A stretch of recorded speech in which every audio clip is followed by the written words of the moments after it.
All right, so in the last video, I kind of talked about like what you should consider. But here's another aspect. If you're already there, you've already been accepted to law school, you're starting and you're in your first year, because really this is for people that are in their first year. Because if you get into your second year and you start doing these things, it might be too late.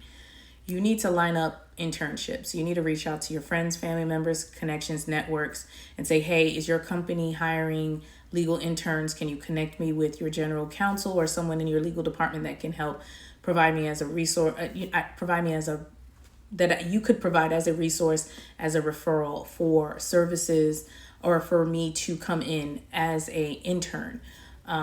If you plan on opening up shop and being a solo practitioner, then that you're going to need money, capital, and you're still going to need a mentor, because you're going to need some help understanding and navigating your particular jurisdiction and how people practice, what's ethical, what to do, what not to do. And they may know the nuances, they may know the judges, they may know the players, they may know just in general the field that you're going to go into in the area of law. One beautiful thing about law is there's so many different areas of law.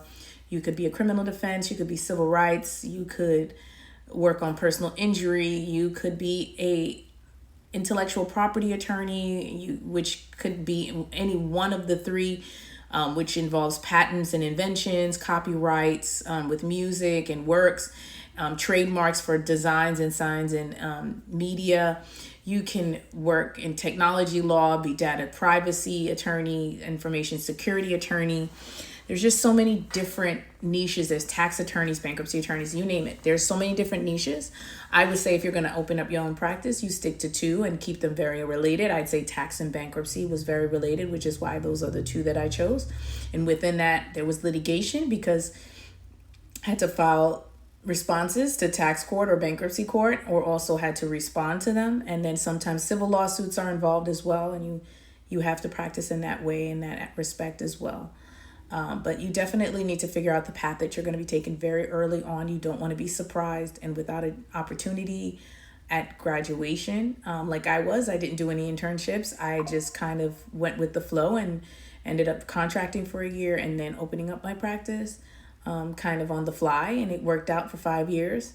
But I think if you tackle it early on, as far as the internships, then you will be in better footing than someone who has not prepped at all. If I would just say right now, if you're not going into a top 25 school, you are going to struggle to find opportunities unless you have the connections and that network. Another thing is if you just have the money to start the practice and you can find a mentor within town that you want to work in and jurisdiction you want to work in, a town, city, state, that you can call on and request information from, or just work with, or just get information, get referrals from, so on and so forth.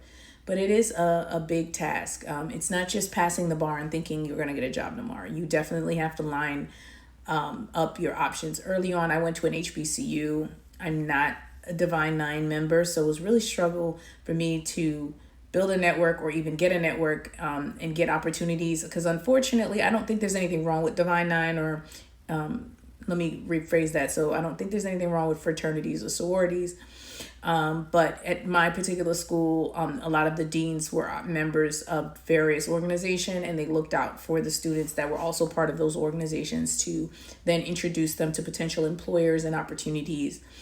If you're not part of those organizations and you go to HBCU, it's a little tough for you to get your foot in the door for a lot of things.